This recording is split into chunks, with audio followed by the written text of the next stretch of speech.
জীবনে সবসময় সেটা হয় না যা আমরা চাই, তেমন ভাবে হয় না যেমন ভাবে আমরা চাই।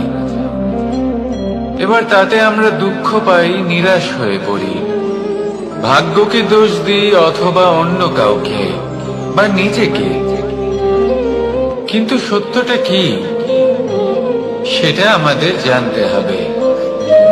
এই সংসার নির্মিত হয়েছে পাহাড় দ্বারা এবং পাথর দ্বারা, তাই প্রত্যেক স্থানে ছোট ছোট ছোট ছোট নুড়ি পাথর তো অবশ্যই থাকবে, এগুলো এড়িয়ে যাওয়া সম্ভব নয়।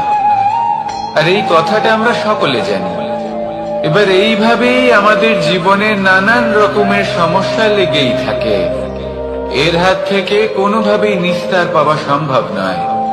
একটা সমস্যা এড়াতে যান, দ্বিতীয় চলে আসবে, দ্বিতীয় সমস্যা এড়াতে যান, তৃতীয় চলে আসবে,